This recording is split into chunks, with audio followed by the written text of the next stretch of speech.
मोहम्मद राहुल जी, जी प्रधानमंत्री ने 28 जून को भोपाल के बीजेपी कार्यकर्ताओं के सम्मेलन में एक घोषणा की है कि एक देश है तो एक कानून क्यों नहीं। उस आधार पे उस पर यूसीसी कानून लाने वाले हैं, यूनिफॉर्म सिविल कोड, जो कि उत्तराखंड सबसे पहले पहल कर रहा है और पूरे देश में लागू होने वाला है। तो इस पे आपकी क्या प्रतिक्रिया है? आप एक पढ़े लिखे नौजवान हो, एक आपकी आधुनिक सोच के हिसाब से यूसीसी पे क्या कहना चाहेंगे?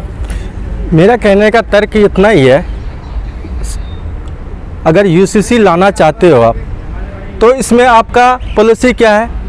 हाँ, अगर ऐसा कोई बात नहीं है कि कोई भी एक कानून सरकार पास करता है तो विरोधी होता है। कानून यूसीसी अगर आएगा, अगर उसमें कोई गलत नीति होगा उनके साथ, जैसे आज हम भाईचारे सब मिलके रहते हैं, अगर गलत नीति लगेगा, पॉलिसी गलत होगा, जैसे किसान आंदोलन सब किसान मिलके करे थे विरोध, अगर वैसे ही गलत नीति होगा सब मिलके विरोध करेंगे, इसके लिए आवाज़ उठाएंगे। आपका कहना है कि जो होगा सबका होगा, हम सब एक परिवार हैं, हिंदू मुस्लिम सब भाई भाई हैं, कानून तो सबके लिए एक जैसा है, यही कहना है आपका? मेरा जस्ट यही कहना है, क्योंकि मैं मुस्लिम समाज से हूँ, लेकिन आज तक मुझे मेरे जितने भी टीचर थे, चाहे प्राइवेट में हो स्कूल में हो, आज तक मुझे कभी गलत नहीं सिखाया कि ये धर्म गलत है या ये चीज़ गलत है। आज बताओ, मेरा नाम मोहम्मद राहुल है, मुझे तो अपने आप पे भी कभी भी वो होता है कि मुझे टॉर्चर सहना पड़ता है मेरे नाम के वजह से। आज इतना तनाव बढ़ गया देश में नफरत का कि वो पूछते हैं कि तुम्हारा नाम ऐसे क्यों पड़ा। मैं तो ये कहना चाहता हूँ, अगर मेरा नाम गलत था तो 15-17 साल के बाद आधार कार्ड पहचान पत्र बने थे ना, तो जो मुझे पढ़ाने वाले टीचर थे वो भी हिंदू थे, जो हमें स्कूल पढ़ाते थे वो भी हिंदू थे, तो उसने कभी विरोध क्यों नहीं करा कि तुम्हारा नाम मोहम्मद राहुल है। तो मैं यही कह रहा हूँ, कानून बना रहे हो, यूनिफॉर्म सिविल कोड लाना चाह रहे हो, आपका पॉलिसी क्या है? आप करना क्या चाहते हैं? आप एक देश एक कानून लाओगे तो और अच्छी बात है। मैं तो चाहता हूँ कि हाँ, आप मदरसे में जाके कंप्यूटर लगाओ। तो क्या वोट की राजनीति कर रहे हैं? ये जब जब इलेक्शन आते हैं तब तब इसको नफरत की बाजार, और ये इनकी है ना पॉलिसी भाजपा की इतनी गंदी हो गई है, इनके ये सोचते सारे जितने भी राज्य में हमारी मुख्यमंत्री हो, पार्लियामेंट में 400 ज़्यादा सांसद हमारी हो, हुकूमत हमारी हो। अरे भाई साहब, जब कांग्रेस सत्ता में थी, जब भाजपा के पास 2 सांसद थे, तब कभी कांग्रेस ने नहीं बोला ये बात कि हम इसको मुक्त कर देंगे, भाजपा मुक्त। आज वही सब ऐसे शब्द यूज करते हैं कि हम कांग्रेस मुक्त कर देंगे। प्रधानमंत्री जी या अलग अलग सरकारें बीजेपी शासित यूसीसी ला रहे हैं, इस पे आपको आपत्ति है या नहीं है? मेरे को आपत्ति नहीं है, लेकिन इसके विरोध तब हम करेंगे जब इसके ऊपर कानून गलत होगी, क्योंकि हम यहाँ सब हिंदू मुस्लिम सिख ईसाई सब भाई मिल के रहते हैं। अगर ये नहीं कि अगर ये सोच रहे कि खाली मुल्लों को मुझे सुधारना है, ये यूनिफॉर्म सिविल कोड सबके लिए होता है, गरीब के लिए भी खतरा है, दलित के लिए भी, मुसलमान के लिए भी, और जो हिंदू है गरीब उसके लिए भी खतरा है। एक तरफ बीजेपी सबका साथ सबका विकास की बात करती है और वहीं पे मतलब इनके खिलाफ जो है प्रदर्शन अपोजिट पार्टी करती है, ऐसा क्यों? सबका साथ सबका विकास सब बकवास है, ये जुमला है। आप विदेश जाते हो, वहाँ के मुसलमान को गले मिल लेते हो, यहाँ के मुसलमानों को लात मारते हो और बोलते हो मुझे पासमानदा मुसलमान। पासमानदा कौन है?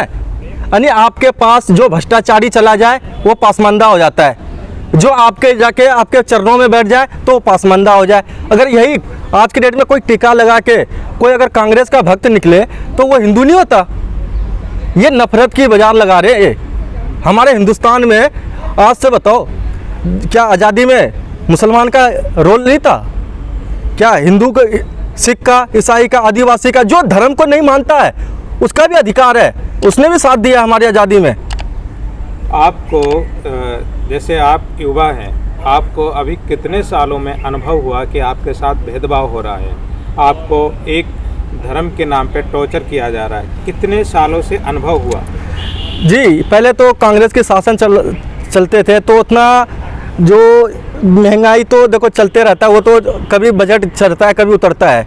इसके ऊपर तो जो किसान है कभी उसकी फसल नुकसान हो जाता है तो उसमें महंगाई चलते रहता है, इस पर नहीं। लेकिन मुझे 2014-15 के बाद जो नफ़रत, जो पूरे राज्य में, पूरे भारत में जो नफ़रत वाला जो चुनाव होने लग गया ना, जिसकी लाठी उसकी भैंस, क्योंकि भाजपा चाहती है तोड़ फोड़ के राजनीति करना जानती है। क्या कांग्रेस ने कभी तोड़ फोड़ के राजनीति करी है आज तक? क्या वो विकास के लिए तोड़ रहे हैं। अरे विकास, यही कौन सा विकास ऐसा कर रहे हो आप? उत्तर प्रदेश की बोल रहे हो ना? हाँ, अभी कहीं भी, चाहे चंडीगढ़ चले जाओ, चाहे दिल्ली में, यहीं पे देख लेना, मेट्रो में लगा रखी है योगी आदित्यनाथ का। वही मैं आपको अगर पूरे उत्तर प्रदेश का जिला घुमा दूंगा ना, 1971 याद आ जाएगा आपको। ऐसे ऐसे आदमी रहते हैं, खाने के लिए नहीं है, रोजगार नहीं है। 250 कमाने वाला, आज बताओ इस महंगाई में टमाटर कौन जाएगा खरीदने? इतनी महंगाई, सब्जी, टमाटर छोड़ो, टमाटर नहीं भी खाएगा तो आदमी दिन चला सकता है। और सब्जी की बात कर लो ना आप, कपड़े तक पहनने के लिए नहीं है उनके पास, न रोजगार है। और आप कहते हो 20 गुरु राष्ट्र हित में हो रहा है। अरे राष्ट्र हित में सब बकवास हित है ये। कौन कहता है? एक बार बताऊं, राष्ट्र हित में यही करते हैं ना, ब्रजभूषण अभी जेल में होता, ठीक है, साबित ही नहीं हुआ अभी तक। अरे ये तो पहले दिन से हमने पहले ही बोला था। हाँ। क्योंकि मुझे जो युवा होता है ना, वो जानता है, लेकिन वो बोलता नहीं है, क्योंकि युवा का जल्दी सुनता नहीं है कोई। लेकिन ये है, सोशल मीडिया वाले भाई ने थोड़ा जागरूक फैलाया है, नहीं तो नेशनल मीडिया तो अभी तक जानने के लिए तैयार नहीं है कि उनके साथ क्या हुआ नहीं हुआ। विदेशों में डंका बज रहा मोदी जी का। वही तो मैं कह रहा हूँ, वही तो एक पत्रकार ने पूछ लिया, जो भारत का मुसलमान है वो किस स्थिति में है, तो वहाँ जवाब नहीं दे पाए आप। वही तो कह रहा हूँ, पहले अपना देश सुधारो। आप जब भी कोई 3 तलाक का बिल लेके आए थे, 3 तलाक का, उस टाइम भी सोचे थे मुल्लों को सुधारना है, मुझे मुसलमानों को सुधारना है। आज की डेट में कोई भी आप किसी का भी, चाहे सिख हो, हिंदू हो, मुस्लिम हो, ईसाई हो, मैं इतना गारंटी के साथ कह रहा हूँ, अगर पहले नंबर पे हिंदू है जो अपनी वाइफ को छोड़ के आज भी दूसरे के साथ लाइफ जी रहा है, ऐसे ऐसे है। कभी भी कोई मेरे से अगर इस शब्द पे कोई चाहे मेरे से बहस करना चाहे, उसके लिए मैं हमेशा तैयार रहूँगा। मुसलमानों से ज़्यादा नाइंसाफ़ी हिंदू बहनों के साथ हो रहा है। अरे यूपी में योगी राज चल रहा है, बुलडोजर राज। अच्छा, गोली तो मैंने दिन दिन देख लिया चलते हुए। अरे वो राजनीति कर रहे हैं, गोली नहीं चली है। अरे जब इनके, बस वही वाली बात है। देखो, मैं अतीक को तो जानता हूँ कि हाँ वो 5-6 बार का सांसद भी था, विधायक भी था, लेकिन उसके साथ गलत हुआ। नहीं, उसके साथ देखो, अगर हम भी गलत कर रहे हैं, हमारे लिए कोर्ट है ना। अगर कोर्ट नहीं तो कोर्ट को आंगनवाड़ी के लिए खोल दो, बंद कर दो, कोर्ट को आंगनवाड़ी खोल दो, बच्चे कम से कम शिक्षित तो होंगे, उसमें जाके पढ़ेंगे लिखेंगे तो सही। आप कोर्ट किस लिए है, कचहरी किस लिए, वकील किस लिए है, जज किस लिए फिर बैठाते हो, उसको तनख्वाह क्यों देते हो? आप जब ये अतीक अहमद पुलिस के कस्टडी में था और प्लस कोर्ट के कस्टडी में भी था, उनकी निगरानी में अगर हत्या हो जाए, इस पे तो सवाल बनता है। मानता हूँ उसने गलत, उसकी नीति थे या अपराधी थे, ऐसे ऐसे अपराधी बहुत है, उन पे भी चलाओ, कोई नहीं आवाज़ उठाएगा। मैं हमेशा समर्थन करूँगा फिर ऐसी पॉलिसी की। आपका कहना है कि कोर्ट और सरकार उसको सज़ा दे, लेकिन बाहरी ताकत के द्वारा अतीक को जो मारा गया वो गलत था और गलत रहेगा। उसके लिए अगर अतीक अपराध कर रहा है, सालों साल से जेल में बंद है और केंद्र में, राज्य में, दोनों जगह बीजेपी की सरकार है, तो वो किसके संरक्षण से कर रहा था? देखो, संरक्षण तो ये नहीं होता है, संरक्षण तो देने वाले जो होते हैं ना, इसके नेता और इसके पीछे सरकार होते हैं। सरकार दोनों जगह बीजेपी की है, यूपी में और केंद्र में, और करीब 7 साल से वो सरकार के अंदर जेल में है, कभी गुजरात में, कभी यूपी में, और दोनों जगह बीजेपी की सरकार है। फिर उसका धंधा इतना क्यों फल फूल गया? ये पहले इसकी एजेंडा इसने जान लिया अतीक अहमद का, कि इसकी कहाँ से कहाँ इसकी पॉलिसी क्या है, ये करना क्या चाहता है। जब उसको पता चल गया योगी आदित्यनाथ को कि ये अब हमारे खिलाफ भी बोलेगा, इससे पहले कि इसको जो भी हो, कोर्ट से भी पहले, जब योगी आदित्यनाथ को पहले भी बोला मेरी जान को खतरा है, कम से कम उनको सुरक्षा तो देना चाहिए। आपने पूरा, जब वहाँ से शरावती ये जेल से, जब गुजरात से उत्तर प्रदेश ला रहे थे, तब कितनी सुरक्षा चल रहा था, ऐसे लग रहा था कोई पार्लियामेंट का मुख्य प्रधानमंत्री कोई विदेश का आ रहा है, इतना सुरक्षा दे दिए। जब उनको गोली लगी तब देख रहे मीडिया पत्रकार थे, उसके आड़े आके उसको गोली मार दिया।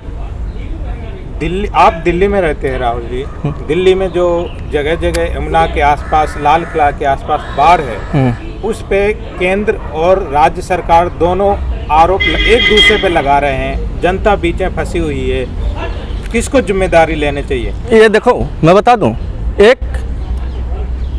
जो होता है ना आरएसएस का विचारधारा, और एक हिंदुत्व का विचारधारा, और एक सिक्का का दो पहलू है, भाजपा और आम आदमी पार्टी। ये कैसे? ये देखो, जब इलेक्शन आता है ये भगवान को लेके उतार देता है कि लक्ष्मी जी का फोटो लगा दो। जब कोरोना काल आया था, क्या किसी जात मजहब ने भेजा था क्या उसको? लेकिन मुसलमानों पे आरोप लगा दिया यही बात कि कोरोना हाँ जमाती की वजह से फैल रहा है, तब भी केजरीवाल कुछ नहीं बोला। सुप्रीम कोर्ट ने आके उसको संज्ञान लेना पड़ा, तो उसने उसको जवाब में आया कि इसके वजह से, मरकज़ की वजह से ये कोरोना नहीं आया था, लेकिन तब इसकी मुंह बंद हुआ। जब यही हिंसा हुआ दिल्ली में, तब भी केजरीवाल क्या करे, समाधि पे जाके बैठ गए, गांधी जी की समाधि पे। क्या हिंसा होता है क्या? आपके एमएलए, विधायक, सांसद जा नहीं सकते वहाँ पे?